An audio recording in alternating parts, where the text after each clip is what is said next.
Good morning, students. It is a very fantastic day when I will tell you about the miseries of the narrator who has written the address. Marga Minko is the author.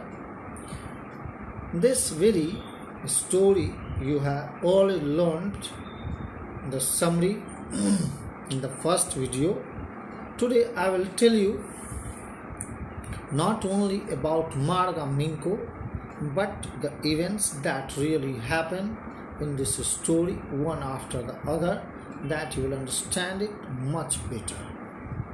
So you will understand that this is a story which is very poignant account of a daughter who goes in search of her mother's belonging after the war. It really happens in Holland. When she finds them, the objects evoke memories of her earlier life. However, she decides to leave them all behind and resolve to move on. Let us know about Marga Minko. She was born Sarah Minko, 31 March 1920, age 95. Sarah Minko she was, and Gineken, Netherlands. Pen name is Marga Minko. Her occupation is journalist, writer, language Dutch. Her real surname was Minko, but an official accidentally switched the first vowel. Marga Minko is a Jewish girl who faced the pain, sufferings, and losses, including the irreparable loss of her dear mother in war. She is a brave and courageous girl who faces the challenges of a lonely life after the war is over. The narrator asked, "Do you still know me?" The women looked at her searchingly. She had opened the door a chink. She went closer and stood on the step. Then the women said she did not know. The narrator says that she was S.'s daughter. Then she held her hand on the door as though she wanted to prevent it opening any further. Her face gave absolutely no sign of recognition. She could not recognize. But though she knew her, she kept staring at the narrator in silence. The narrator thinks perhaps she was mistaken, so she thinks that perhaps it is not her house. She had seen her only once fleetingly, and that was years ago. It was most probable that she had rung the wrong bell. She thought like this. She was wearing her mother's green knitted cardigan. She could recognize her. The narrator could recognize her mother's well-knitted green cardigan. The wooden buttons were rather pale from washing. She could also recognize it. She saw that she was looking at the cardigan and half hid herself again. She did not open the door completely. So she knew that now she was right. Again, the narrator asked her whether she knew her mother. The woman said, "Have you come back? I thought that no one had come back, only me." When she said that only she had come back, a door opened and closed in the passage behind her. A musty smell emerged, a dirty smell. A dirty smell emerged. She regretted She could not do anything for her. She told she had gone there especially on the train. She wanted to talk to her for a moment. So the women said it was not convenient for her then because she was busy. So she asked the narrator to come after some time. She nodded and cautiously closed the door, as though no one inside the house should be disturbed. She stood where she was on the step. The curtain in front of the bay window moved. Someone stared at her and would then have asked what she wanted. Oh, nothing, she said. The women said it was nothing. She looked at the nameplate again.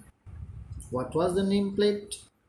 Darling, it said in black letters on white enamel, and on the jamb a bit higher. The number 46. The number was 46. It was the house. It was the same house. And he walked slowly back to the station. She walked back to the station. She thought about her mother, who had given her the address years ago. It had been in the first half of the war. She had given her the address in the first half of the war. She was home for a few days, and it struck her immediately that something or other about the rooms had changed. She missed various things. When she came to her house, she missed her various things. Her mother was surprised. She should have noticed so quickly. Then she told her about mother told her about Mrs. Darling. She had never heard of her, but apparently, very clearly, she was an old acquaintance of her mother, whom she had not seen for years. The narrator had not seen Mrs. Darling for years. She had suddenly turned up and renewed their contact. Since then, she had come regularly.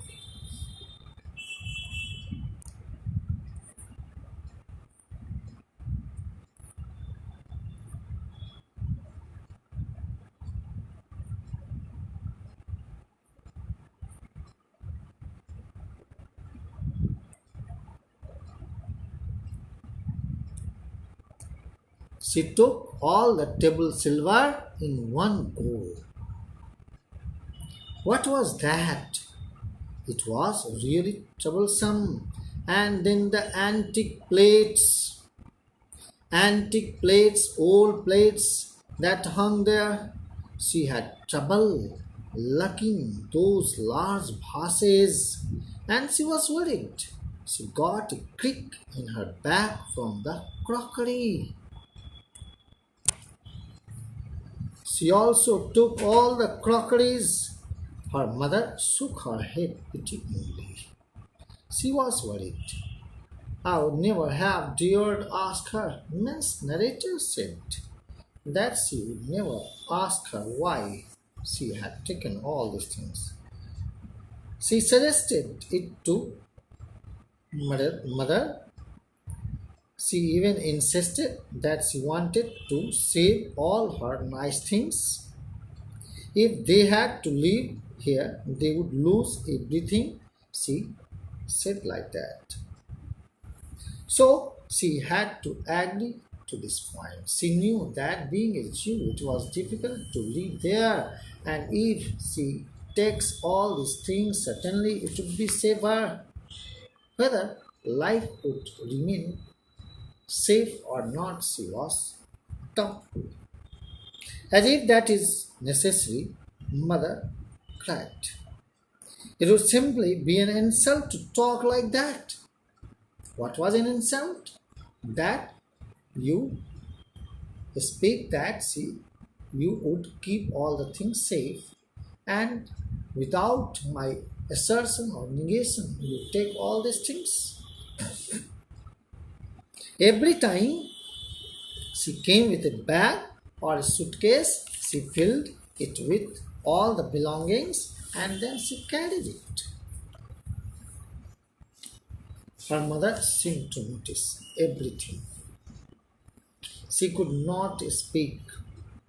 She looked at her reprovingly. After that, they spoke no more about that.